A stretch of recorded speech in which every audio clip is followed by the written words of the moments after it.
Olá, meu nome é Sérgio Toledo, sou podologista, ortoprotesista, pesquisador na Universidade Federal de São Paulo, especialista em pé diabético, e eu gostaria de falar com vocês, colegas podólogos, sobre essa questão do pé diabético. Dentro da questão da inovação tecnológica, a gente vê o seguinte: os novos artigos, os mais atuais, eles demonstram que quem vai sobressair no mercado profissional nos próximos anos é apenas os especialistas. Ou seja, se você é uma pessoa que faz algo que todo mundo faz, você é uma pessoa que não tem uma tendência a não sobressair no mercado, segundo a, as, os artigos. Somente vai crescer, vai se desenvolver aquele que realmente for um especialista, ou seja, você faz alguma coisa que os outros colegas não fazem, né? Você é um referencial, tá? Dentro das várias necessidades no que diz respeito à podologia, uma dessas é a questão do pé diabético, porque o pé diabético hoje é um grande problema, uma grande pandemia do século XXI. E é pensando nisso que eu quis passar para vocês, nesse vídeo, alguns pequenos conceitos sobre o que é a questão do pé diabético, para que você possa ter uma visão um pouco mais clara e objetiva do que é o pé diabético e qual o papel que o podólogo exerce nisso tudo, ok? Bom, segundo a própria Sociedade Brasileira de Diabetes, né, que faz parte do Consenso Internacional do Pé Diabético, o que é o pé diabético, né? O pé diabético, então, ele é um pé que ele tem inserido nele questões como aqui infecção, ulceração ou destruição de tecidos moles, né? Alterações neurológicas de vários graus, de doença arterial e periférica. Ok, isso é um parâmetro geral do que está no consenso. Em outras palavras, é aquele pé que tem a presença de uma neuropatia ou de uma angiopatia, né? E é isso que vamos estar falando. E o que é a neuropatia? O que é a angiopatia? A neuropatia, ela é a perda parcial ou total das terminações nervosas. Isso quer dizer o seguinte: quando você tem uma alteração neurológica, ela vai afetar o que? Tudo, porque todos os sistemas do nosso corpo eles têm conexões, diretamente conexões nervosas. Entre elas, então, quando você tem uma alteração neuropática, o pé ele tende a afetar os músculos, né? A neuropatia afeta os músculos e o pé então ele começa a ficar com os dedos mais hipertônicos, eles começam a ficar duros, eles começam a ficar encurtados. Esses encurtamentos eles levam então aquilo que você já viu várias vezes no dia a dia. Os dedos começam a ficar em garras ou em martelo. Você começa a ter alguns desalinhamentos das características dos dedos. O pé tende a ficar muitas vezes mais cavo, né? Porque por encurtamento da musculatura do pé de forma geral. Ou seja, em vários pontos isso vai sendo alterado. Você tem encurtamento posterior de perna, gastrocnêmio sóleo, você acaba tendo perda de movimentos e isso gera algumas alterações, né? Aí essas deformidades, essas alterações biomecânicas, elas levam então a pontos de pressão, que é outro ponto que você também está acostumado a ver, que é aquele famoso calo, o calo na ponta dos dedos, né, para um dedo em martelo, o dedo em garra, o calo dorsal. A gente consegue ver calos interdigitais, calos na articulação metatarsofalangiana, calos em vários pontos. Esses calos são que pontos de pressão que são desencadeados pela alteração biomecânica, que foi desencadeado por sua vez pela neuropatia diabética. Entende? Então, um pé diabético que tem a presença da neuropatia, ele evolui para essas alterações. Não apenas isso. A gente está falando de neuropatia, então a gente está falando de outras características. Entre elas, você tem então a perda das questões de sensibilidade. Então, todos os anexos da pele eles acabam sofrendo efeitos colaterais dessa alteração. Dentre elas, você tem a perda das glândulas sudoríparas, então você vai não tendo suor nos pés, a pele vai ficando mais seca. Você tem a perda de todas as terminações que vão captar sensações de dor, calor, tato, pressão, dor, né? Então esse pé ele passa a se tornar um pé muito complexo, porque conforme vai evoluindo a neuropatia, isso vai sendo parcialmente, ele vai sendo agregado até que chega um ponto que ele tem uma alteração quase que total, ou outras vezes total mesmo. É, também ele afeta a questão destrói a capacidade de complacência dos vasos, então a gente não consegue ter essa alteração dos vasos sanguíneos, fazendo com que eles fiquem mais enrijecidos, criando então pressão arterial, né? Então isso já leva o que? A questão do próximo ponto, que é a angiopatia. A angiopatia é justamente esse ponto, ela afeta a questão dos vasos, não só os vasos circulatórios de forma geral, não apenas os arteriais como venosos, também os linfáticos. Então, nós estamos falando de todo o sistema circulatório, inclusive líquidos, né, começam a ser alterados. Todas essas características de angiopatia e neuropatia fazem parte do pé diabético e é elas que dão a conotação do pé diabético. Em outras palavras, a pessoa pode ser diabética, tá? Ter lá 40 anos de diabetes e não ter um pé diabético. Por quê? Porque quando você vai analisar o pé da pessoa, ela de repente ela sempre teve uma neuropatia controlada, né? Uma glicemia controlada. E isso não levou à evolução realmente tão eficaz ou tão forte dessa questão da neuropatia e angiopatia. Isso faz com que esse pé, mesmo com alguns anos de diabetes, ele possa estar dentro de um padrão normal, ou seja, com todas as sensibilidades, com todos os movimentos articulares e com também as circulações sanguíneas e linfáticas preservadas. Então ela é diabética, mas não tem um pé diabético. Por outro lado, se a pessoa ela é diabética e tem essas características, então sim, ela é uma pessoa que tem um pé diabético. Podemos dizer então que 100% das pessoas diabéticas não têm um pé diabético, certo? Como eu falei, pode ser que ela tenha ou não, depende da evolução da patologia. Porém, 100% das pessoas que têm pé diabético, essas sim são diabéticas, né? O que mais podemos falar sobre esse ponto também? Outro ponto, aliás, o que precisamos observar? Precisamos observar alguns pontos importantes, 4 na verdade. A questão da neuropatia, a questão da angiopatia, da alteração biomecânica, esse é um ponto que eu vou falar muito, e também da questão da previsão, que vai levar à prevenção. A biomecânica, no que diz respeito à podologia, é o ponto mais importante, muito importante.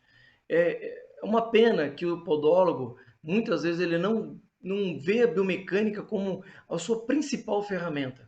Porque tudo que nós fazemos com relação aos pés está ligado à biomecânica. Sem biomecânica, seu pé não anda.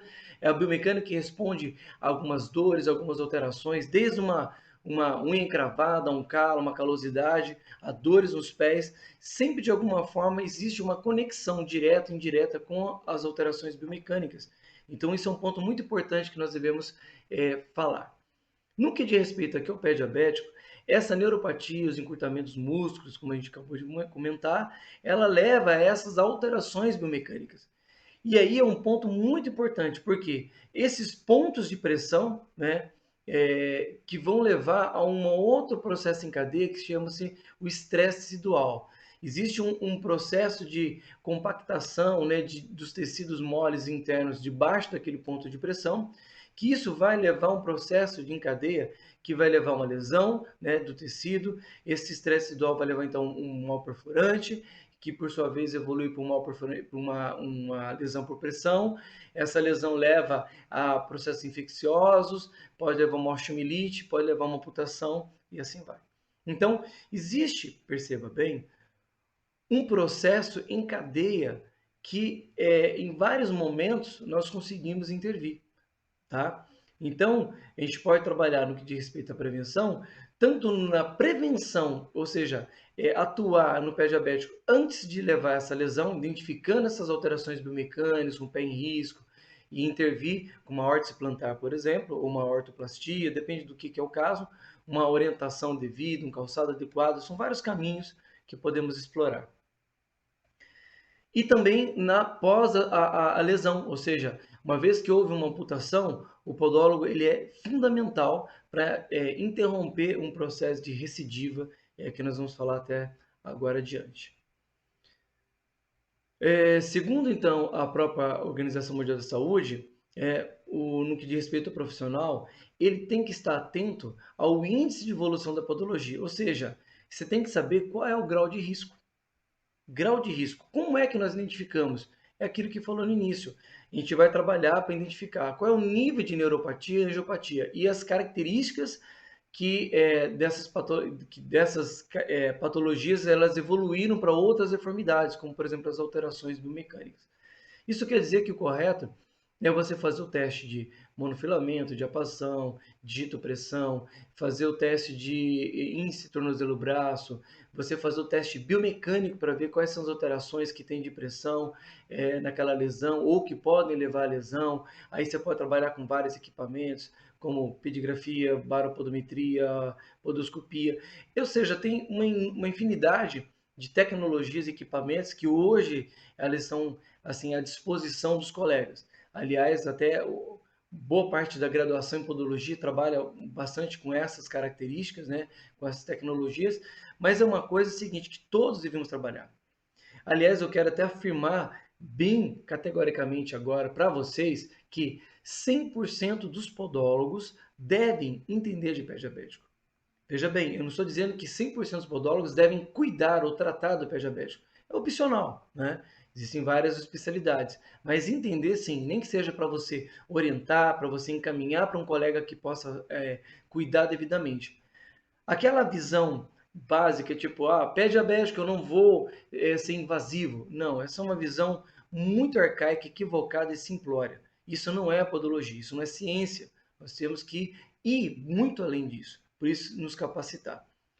No que diz respeito aqui ao grau de risco, então, é analisar todos os níveis, né? Para então, quando a gente sabe os níveis de neuropatia e angiopatia, você tem segurança para saber, não, eu posso intervir tranquilamente, eu posso ser invasivo, eu posso ser pouco invasivo, ou de repente o risco de CPET está tão alto que eu nem vou pôr a mão, você já vai direto para o vascular porque já está um risco de quase que amputação. Depende muito. Agora, só com essa avaliação de grau de risco é que você vai saber quais são os protocolos que você vai adotar no que diz respeito ao pé diabético, ok? Sempre nós temos que olhar um ponto, e eu destaquei aqui, recidiva. Porque a própria OMS mostra que uma vez que sofreu uma amputação, o paciente de 3 a 5 anos ele vai ter uma nova amputação, nova amputação, nova amputação. Por quê? Existem duas situações que são primárias e únicas para resolver esse problema. Primeira coisa, tem circulação sanguínea? Ou seja, esse paciente está vascularizado? Sim. Se não estiver, volta para o vascular e resolve isso primeiro. Voltou para você, está vascularizado? Ok. Então, o segundo ponto é biomecânico. Porque se com o pé inteiro você tinha alterações biomecânicas que levaram, né, a pontos de pressão, que levaram a lesão, levaram a amputação, então nós temos uma causa ali atrás que era biomecânica. Pós-amputação, essa alteração biomecânica ela vai ser maior ainda, né? Se com todas as partes do pé, mesmo alteradas, gerou tudo isso, imagina agora, essas alterações primárias continuam e agora nós temos uma secundária que seria a própria amputação. Então, o podólogo tem que intervir nesse ponto. Ou seja, órtese plantar, ortoprótese, existem caminhos. Qualquer um faz? Claro que não. Mas se a pessoa se capacitar para isso, sim. E o mercado está amplo, está necessitando de profissionais nesse nível de competência e de atuação. Então, o papel da podologia, com base na ciência, é 100% dos podólogos, como eu falei, devem entender de pé diabético, tá? No que diz respeito aos desafios e capacitação, né? Primeiro, nós temos que ir além das nossas limitações. Existem limites que foram colocados para o podólogo, às vezes por ele mesmo. Existem caminhos para se trabalhar, seja técnico ou graduado. O técnico, ele tem ali, então, vários cursos de especialização em pé diabético, né, que vão dar para ele uma visão muito mais ampla. Dê sempre preferência para aquele curso de pé diabético, primeiro, uma escola qualificada, capacitada, tá? Que seja ligada no hospital, que seja acompanhado com um profissional altamente qualificado, tá? Não faça qualquer lugar que isso não funciona. Segunda coisa, e o graduado melhor ainda, porque você, uma vez graduado, você pode fazer vários cursos de especializações em várias universidades diferentes, existem vários caminhos e possibilidades para isso.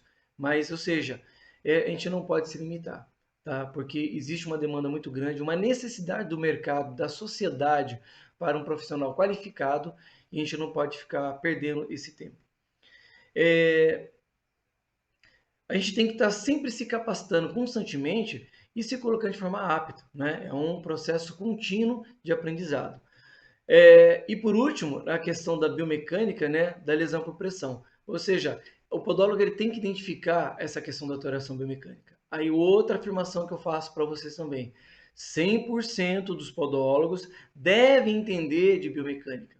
No mínimo, para poder compreender quais são as alterações, os músculos, as articulações, o que está acontecendo.